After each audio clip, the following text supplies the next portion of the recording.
bumalik po ang Doctors on TV. Mga kasambahay, bumabiyahe ba kayo this summertime? Kasi bagay na bagay sa inyo. Ang topic natin for this morning, motion sickness. Panoorin po natin ang video na ito. Kasabay ng mahabang bakasyon ang panahon ng pagpunta sa iba't ibang lugar upang mag-relax. Subalit may mga taong maituturing na parusa ang pagbiyahe dahil sa tinatawag na travel o motion sickness.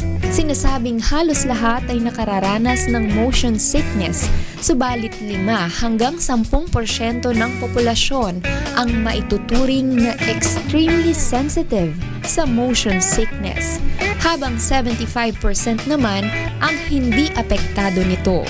Base sa mga pag-aaral, mas madalas ding maapektuhan ng travel sickness ang mga kababaihan kaysa sa male population na maaring dulot umano ng hormonal influence. Kaya upang hindi maabala ng hilo sa biyahe ang inyong bakasyon, alamin natin ang tamang management ng motion sickness kasama ng mga expert.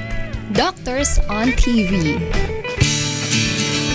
At yan po mga kasambahay, ang topic natin for this morning, kinetosis or biyahilo or motion sickness. And of course, to help us this morning, we've invited our very, very special guest, Stretch. Yes, siya po ay si Dr. Keith Romeo Aguilera. Ayan, siya po ay ENT, Head and Neck Surgery, Sleep Medicine and Surgery Specialist. Siya po ay head ng St. Luke's Comprehensive Sleep Disorder Center. Consultant din po siya sa St. Luke's Medical Center in QC and Global City, and also a consultant sa Healthway Robinson's Place. Ayan. Good morning. Good morning. Good morning, Dr. Good morning. Aguilera. Thank Good morning, you for Doc. joining us this Sunday morning. Yes. Ano po? Ate aga-aga. Ano kung maaga, masarap ang tulog mo, no? Sleep expert pa naman si Sir. Oo, pero maganda yung pag-uusapan natin ngayon dahil marami akong kakilala dyan na talagang kapag sumakay lang ng sasakyan at bumiyahe, medyo nahihilo-hilo ng ganyan. Common problem ba talaga dito sa atin ang motion sickness? Well, isa naman common talaga, especially if you travel. Doon mo mapapansin na kung kailan ka nahihilo eh. Sa mga, they come in, pero usually naman, hindi naman sila, not that severe enough na they have to come and see us. Kaya we usually see ng mga mas grabe pang mga klaseng hilo. Pero madalas pa rin yung mga motion sickness. It's the most common.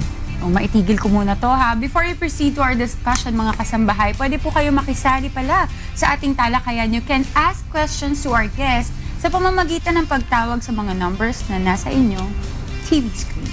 Ayan. Ang ating text line pala, pwede kayong mag-text. Bawal makipag-textmate ha. Yung mga katanungan nyo lang. 0907-119-7778. Ayan. So, guys, kung meron kayong mga katanungan, since live tayo ngayon, pwede kayo mag-message sa amin. Hello guys. Good morning ulit sa atin lahat ha. Na-notice nyo, very important ang discussion natin ngayon. Lagi na lang tayo nagdi-discuss ng sleepiness or mga sleep disorders. And this morning, patapos na rin yung ating vacation motion sickness. So hahabol tayo dun sa mga nagkakaproblema sa pag-travel. Doc, question before we proceed further on the motion sickness na yan. May connection ba itong tamang pagtulog sa motion sickness? Well, magkaiba kasi sila ng cause kung bakit ka nagkakaroon ng motion sickness. But kapag kulang ka ng tulog, well, baka mapagkamalan mo rin motion sickness kasi hindi ka masyadong refresh, hindi ka masyadong, yung senses mo hindi rin ganun kaganda if you lack sleep. So most people naman who lack sleep, iniisip din na parang feeling nila, tawag namin itong mga lightheadedness, parang magaan yung ulo nila. But not necessarily motion sickness. Kasi motion sickness, if you talk about motion sickness, lumalabas lang siya kapag nakasakay ka sa sasakyan o gumagalaw ka sa loob ng sasakyan. What's the typical kwento ng isang tao na hilo sa biyahe? Usually, kapag sumakay sila ng sasakyan, nasusuka sila, nagpapawisan. Early on pa lang. Early on. Basta simulang gumalaw yung sasakyan. Nahihilo na sila. And then some of them are grabe na nagsusuka. Nagsusuka sila.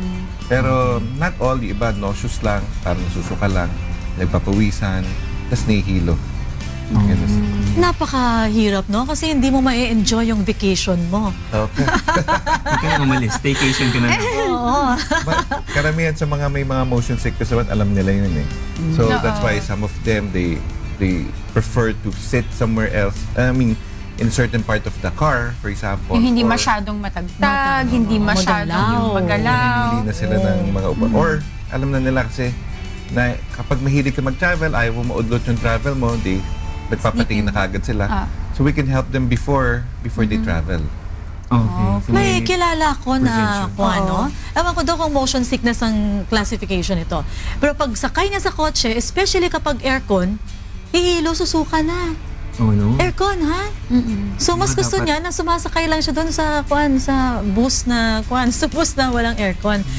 Doc, anong category nun? Anong classification nun? Parang hindi yata motion sickness yun. Pero sa, Pero sa motion loob ng sickness, bahay, okay siya. Kasi Pero pag naka-aircon. sakay niya sa kotse, a few minutes later, basta may aircon, susuka siya. Nako.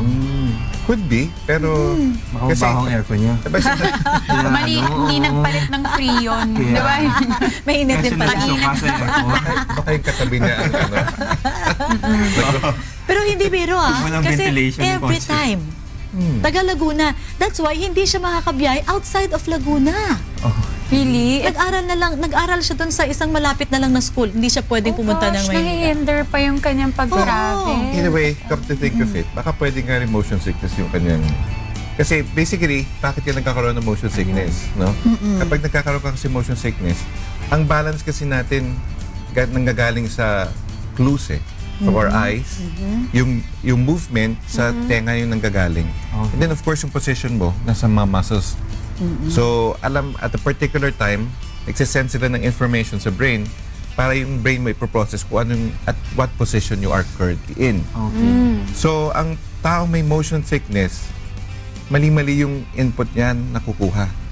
That's why whenever they ride the car, kapag nakatingin sila sa loob, especially kaya gusto nila, ayaw nila sa likod Kasi nakikita nila doon sa likod, hindi sila gumagalaw kasi sa loob lang sila ng cabin ng kotse or ng boat. Pero yung tenga nila, nadidetect na umaandar sila. Ayun. So there's a mismatch of information. Papanik yung senses niya. So your friend probably has motion sickness, siguro na kapag may hangin, alam niyo umaandar. Yes. In a way, clue rin sa That's kanya true, yun. Actually, Na alam that niya makes umaandar kapag nasa bus siya. Kasi bus So hindi mo nakikita minsan yung kalsada. So kapag nahanginan siya, alam niya umaandar yung bus. In a way, it adds to the... Siguro lalo na yung mga naka-jeep, no? Kasi sa jeep, nakaharap ka sa side, di ba? Hindi ka naman nakaharap dun sa daan na biyahe. So, mas kasi pa sideways ang movement mo, pero nakikita mo, yung tao sa harap mo lang. Pero in a way, kasi kapag nasa jeep ka, galaw ka ng galaw. So, So alam mo na talagang alam mo, nagbabiyahe ka. Gumagalaw ka. Oh, Doc, may question tayo, Saka yung no? position mo, naka-side. Sorry. Ay, sorry. Ayan. Doc, may tanong tayo. Totoo po ba na nakaka-aggravate ng motion sickness ang mga sasakyan na gumagamit ng LPG tanks? Totoo ba? LPG. Alam ko Yung hindi. di ba yung mga tangke? Yung mga, Tangke. usually, yung mga taxi ngayon naka-LPG na kasi. Kasi mas matipid siya. But, ang motion sickness kasi, regardless kung gas, diesel yan, or Basta gumalaw ka, maano ka. Ay, depende siguro kung may naamoy sila. Baka nahihilo sila sa amoy ng LPG. Baka sa But I'm amoy. sure hindi naman siya dapat nag-leak Pero typically, motion sickness is just with vehicles, pati ba airplanes, people get motion Well, sickness? Or most of the more time, of it's, takot sa paglipad yung nasusuka sila? More baka takot sa pagkat. But kadalasan yan sa mga sasakyan na road vehicle, tsaka boat. Marami sa boat. Boat. Oo, kasi, di ba nga, pag dock ng boat, tapos pag alis mo dun sa book, feed mo, gumagalaw-galaw ka pang gano'n, di ba? Mas Totoo yan! umaandar ang boat, may malay hilo na Oo, eh. gumagalaw. Diba kasi gumagalaw I feel na. nasa boat pa rin ako. Gumagalaw-galaw Ang na problem kasi gano'n. sa boat, ang movement kasi ng boat, hindi lang linear or hindi lang dire-diretso. True. May sway siya, may forward siya. Depende sa way. Oo, tsaka hindi siya, paiba-iba, hindi siya rhythmic or anything. Pero dapat, di ba, masaya? No? Kasi parang, di ba? Pero, Doc, another question, no? Before we proceed to the next question ng ating mga audience. Ang ibig niyo bang sabihin kapag nasisense ng lahat ng senses natin na tama at may rhyme and rhythm, pwede nating ma-avoid yung motion sickness? Well, ang motion sickness kasi, since meron kang, kumbaga, mga mali yung mismatch ng mga inputs. Kung lagi kang exposed to the same stimulus, no, in about 2 to 3 days, nag-i-improve naman yung motion sickness. Nasasanay. Nasasanay ka rin. So, after a while, makukuha na ng katawan mo. Ganun kagaling yung brain natin eh. It's very... Nag-a-adapt. Oo, tawag na, it's very plastic. So, in a way, after a while, namomold siya or sa mga inputs na nabibigay ng mga tenga, katawan, tsaka mata. Siguro yung dapat sa friend mo, kung hindi pwede mag-aircon, dapat mag-motorcycle na lang siya. Ay, Para di na siya nagta-tricycle siya, ha? Tricycle, walang aircon yun. So, Sabi niya, gusto hindi ko siya lang ng mahihilo. tricycle. Kasi from Laguna, magta-tricycle. Ayan. Tricycle hanggang Manila. Okay, like, Oo. Bago tayo magpatuloy sa panoorin muna po natin ang Natural Yours. Ito ay tungkol sa mga foods that can help ease the motion sickness. Panoorin niyo po.